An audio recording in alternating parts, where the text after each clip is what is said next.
जय हिंद everyone, I welcome you all to my YouTube channel English from basic by Nagendra sir. So मेरे प्यारे बच्चों, चलिए आज की क्लास करते हैं हम शुरू। जैसा कि पिछली क्लास में आपको मॉडल्स के बारे में बता रहा था, आज उसी क्रम में आगे बढ़ रहा हूं। तो आइए हम बात करेंगे आज सबसे पहले किसके बारे में? कैन के बारे में। जी बिल्कुल, आज हम बात करेंगे सबसे पहले किसके बारे में? कैन के बारे में। तो कहाँ पर इसका यूज़ करते हैं पहले इसको जानेंगे। इट एक्सप्रेसेस एबिलिटी, ध्यान दीजिएगा। कैन क्या बताता है हमें? कैन बताता है एबिलिटी के बारे में। It expresses about ability, strong possibility. ध्यान दीजिए, मे और कैन में डिफरेंस क्या है? May shows possibility only, but can shows what? Strong possibility. ये ध्यान रखेंगे आप। कैन क्या बताता है? स्ट्रॉन्ग पॉसिबिलिटी, मतलब हो सकता है, पक्का हो सकता है कोई काम। यस। और ये परमिशन जो दिखाता है, रिक्वेस्ट दिखाता है, ये इनफॉर्मल होता है। मे क्या होता है? मे फॉर्मल एक तरह से यूज होता है, और कैन का यूज परमिशन और रिक्वेस्ट में इनफॉर्मल थोड़ा शो करता है। ठीक, ये डिफरेंस है। चलिए, यानी यह क्षमता, संभावना, अनुमति, अनुरोध को व्यक्त करता है। ठीक, इसको भी आप याद रखेंगे। चलिए अगला देखते हैं, इसको एग्जाम्पल के माध्यम से समझते हैं। तो एग्जाम्पल जैसे पहला क्या है? आई कैन सॉल्व इट। ठीक, आई कैन सॉल्व इट, मैंने आपको बताया क्या बताता है? एबिलिटी। तो पहला जो सेंटेंस है क्या बता रहा है? Ability. I can solve it, यानी मेरे अंदर इतनी एबिलिटी है। I have ability to solve this, इसीलिए तो यूज हुआ यहाँ पर क्या? इसीलिए तो यूज हुआ यहाँ पर कैन। कैन मीन्स एबिलिटी बता रहा है। आई कैन सॉल्व इट। दूसरा एग्जाम्पल देखें, ही कैन, यस इट होगा यहाँ पर, यहाँ ही नहीं होगा, यहाँ पर होना चाहिए क्या? यहाँ पर होना चाहिए इट। यस, यहाँ पर इट होना चाहिए, गलती से हो गया, ये ही नहीं होगा। Yes, it can be completed with in 2 hours. अब देखो, दूसरा मैंने क्या बताया? Strong possibility. स्ट्रॉन्ग पॉसिबिलिटी है पूरी तरह से। इट कैन बी, क्या दिया है? It can be completed with in 2 hours, यानी कैन यहाँ बता रहा है पूरी तरह से पॉसिबल है कि 2 घंटे में किया जा सकता है ये काम। ये काम 2 घंटे में पूरी तरह कंप्लीट किया जा सकता है, पूरी पॉसिबिलिटी है। मतलब यहाँ कन्फ्यूज़न वाली बात नहीं है। अगर यहीं पर इट मे भी कंप्लीटेड हो जाता, यानी कैन की जगह अगर यहाँ मे हो जाता तो यहाँ थोड़ा सेंस बदल जाता, तब यानी यहाँ संभावना होती, जरूरी नहीं था कि 2 घंटे में कंप्लीट ही हो। But here I have used can, it means what? It means that it is confirmed, it is sure, means it shows the surety. ये श्योरिटी शो कर रहा है, ये पूरी तरह से श्योर है कि 2 घंटे में काम कंप्लीट किया जा सकता है। Yes, it can be completed with in 2 hours. चलिए अगला देखते हैं, you can take my car. ये भी देखें, अगर यहाँ भी वही स्थिति है, मैंने बताया परमिशन के लिए और रिक्वेस्ट के लिए तो परमिशन है, you can take my car. लेकिन ध्यान दो, जब कैन का यूज होगा परमिशन के लिए तो इनफॉर्मल होगा और अथॉरिटी शो करेगा। ध्यान दीजिए, जब भी यूज होगा कैन का, किसके लिए? परमिशन के लिए। जब भी यूज होगा कैन का किसके लिए? परमिशन के लिए, तो वो इनफॉर्मल होगा, पहली बात। सेकेंडली वो अथॉरिटी शो करेगा, मतलब एक तरह से तुम्हारा उस पर अधिकार है जो तुम, जिसके लिए आपको अलाउ किया जा रहा है या परमिट किया जा रहा है। ठीक, जैसे मैं कहूँ you can take my car, यानी तुम मेरी कार ले सकते हो यार। क्यों?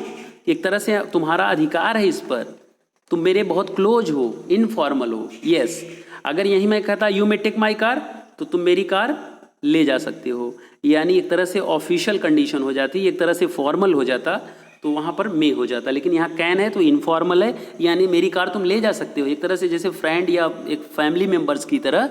ठीक, तो यहाँ इनफॉर्मल है। दूसरा क्या, अगला क्या है? अगला अगर देखें, can I take your pen, यहाँ रिक्वेस्ट है और ये भी इनफॉर्मल है, can I take your pen, ये भी कोई ऑफिशियल नहीं है, ये भी इनफॉर्मल है। तो इनफॉर्मल रिक्वेस्ट के लिए भी यूज होता है किसका? कैन का यूज होता है, जैसे यहाँ पर हुआ है। ठीक, चलिए, तो इस तरह से होगा यूज कैन का। चलिए अगला देखते हैं, अगला क्या है? Use of could.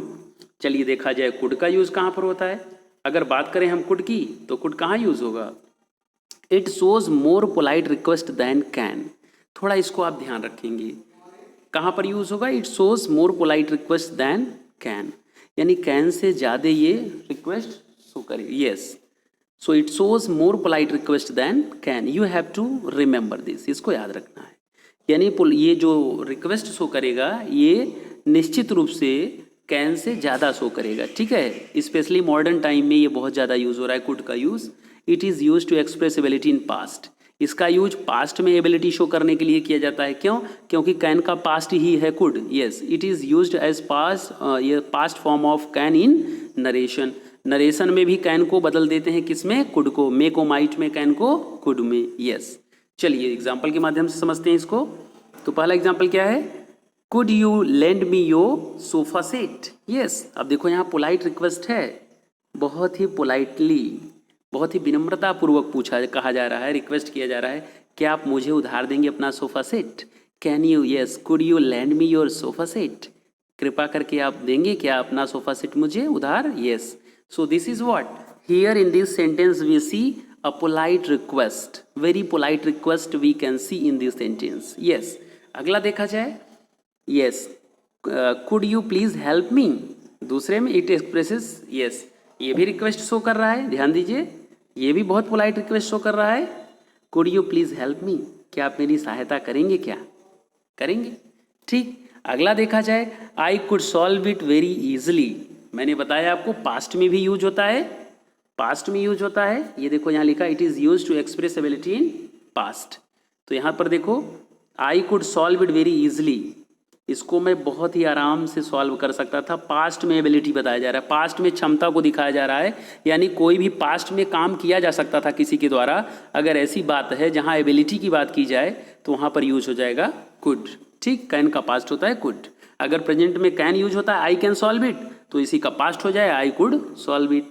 ठीक, तो इसलिए यहाँ पर हो गया कुड। अगला देखा जाए, he could help you to complete your work.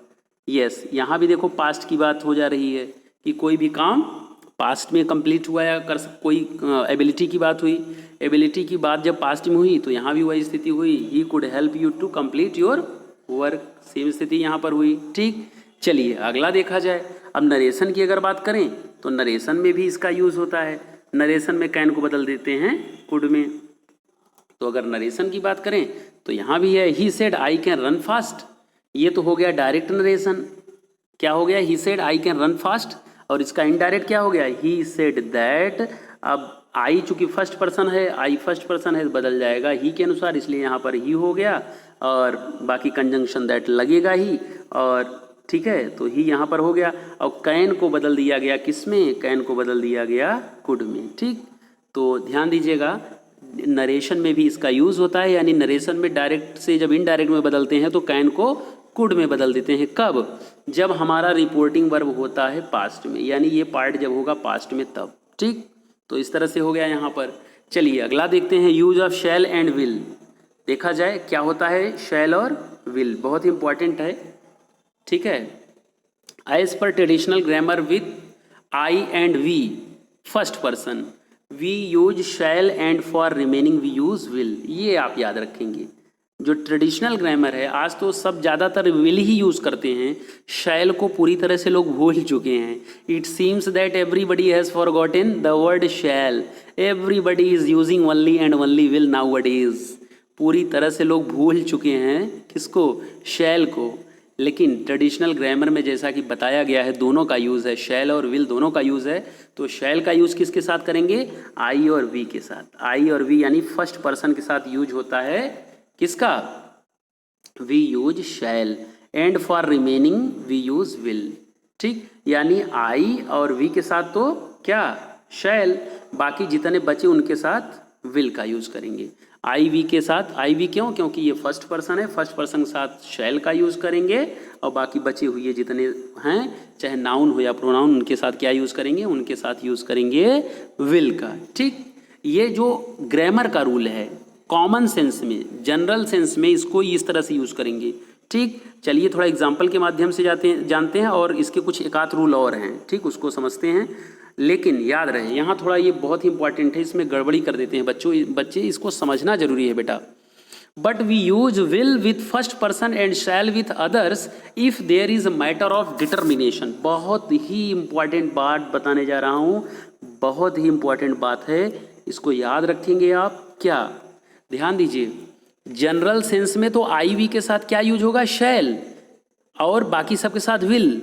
लेकिन बट मैंने यहाँ लिखा क्या, but we use will with first person and shall with others if there is matter of determination, threat, warning, promise और कंपल्सन। यानी अगर बात कहीं पर, ध्यान दीजिएगा, अगर बात कही जाए किसकी, कंपल्सन की बात की जाए किसकी, बात की जाए डिटर्मिनेशन की, बात की जाए थ्रेट की, यानी अगर कोई सेंटेंस ऐसा हो जिसमें बात की जा रही किसकी, डिटर्मिनेशन, दृढ़ प्रतिज्ञा, कोई चीज़ फर्मली डिटरमाइंड हो आदमी की मैं ये करूँगा, धमकी देने की बात हो, वार्निंग की बात हो, प्रॉमिस करने की बात हो, या कोई मजबूरी हो, ऐसी कोई बात हो तो वहाँ पर तुरंत हेल्पिंग वर्ब बदल जाता है। विल की जगह शैल होगा, शैल की जगह विल होगा, यानी आई वी के साथ विल हो जाएगा और बाकी सबके साथ शैल हो जाएगा, यानी जस्ट उल्टा हो जाएगा। कब? जब ऐसी स्थिति होगी सेंटेंस में, तब जब वाक्य से पता चलेगा डिटर्मिनेशन, थ्रेट धमकी देने वाली बात होगी, वार्निंग होगी या प्रॉमिस करने की बात होगी, या कोई कंपल्सन होगा। ठीक, चलिए सेंटेंस के माध्यम से समझेंगे तो और क्लियर होगा। पहले इसके जनरल एग्जाम्पल देख लें जो जनरली यूज होते हैं। आई शैल गो टू वाराणसी टुमारो, यानी मैं, ये सिंपल सी बात है, कल मैं वाराणसी जाऊंगा। ही विल पे हिज फी, ये भी सिंपल बात है, वो अपना फी पे करेगा। ठीक, अब ध्यान दीजिए, अगर यहीं पर मैं लिख देता शैल की जगह will, I will go to Varanasi tomorrow, तो इसका मतलब हो जाता कल मैं वाराणसी अवश्य जाऊंगा।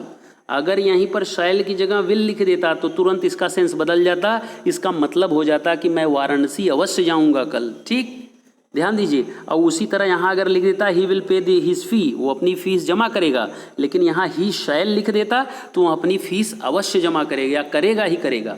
दे विल कम टुमारो, वो लोग कल आएंगे। अगर यहीं पर मैं शैल कर देता, दे शैल कम टुमारो, यानी वो लोग कल अवश्य आएंगे।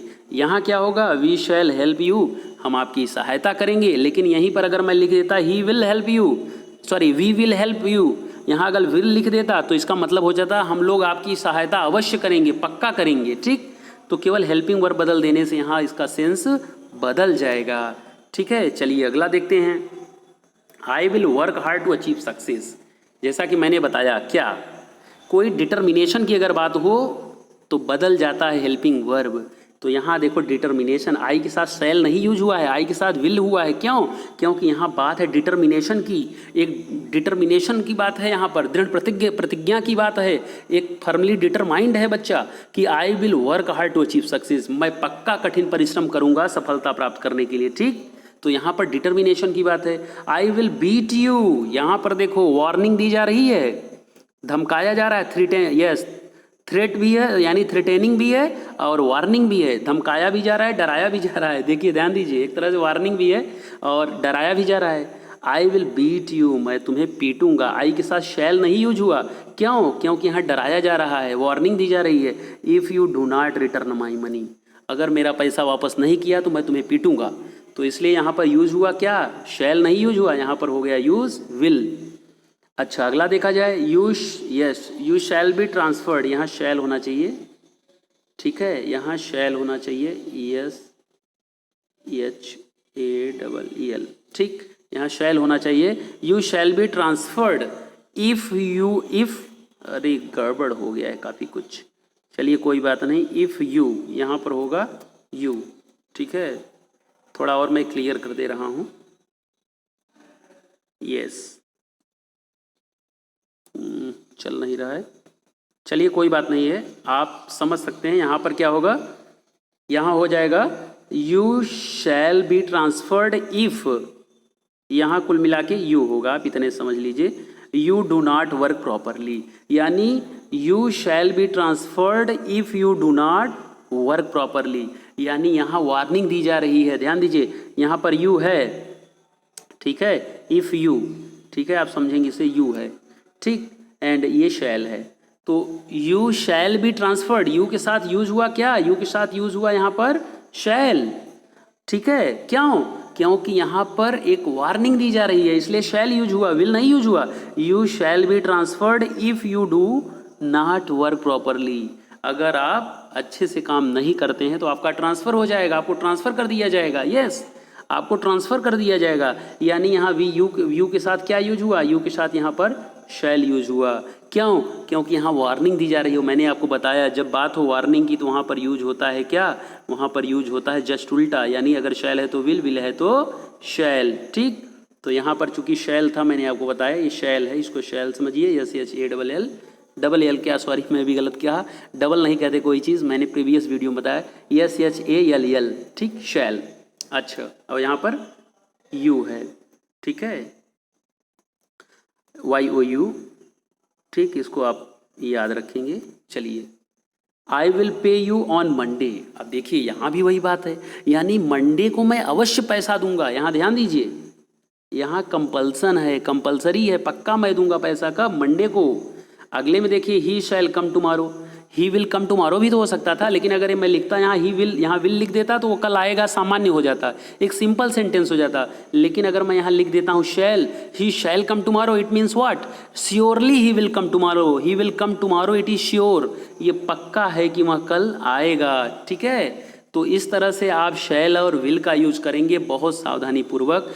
B very careful while using shall and will with the subject with the any noun or pronoun. Yes, so these are the rules that you have to keep in your mind. तो मेरे प्यारे बच्चों, आज की class यहीं पर करता हूँ मैं ख़त्म। चलिए, बाकी बचे हुए जो मॉडल्स हैं उसको मैं अगली क्लास में लेकर आ रहा हूँ। और चलिए अब चलते हैं।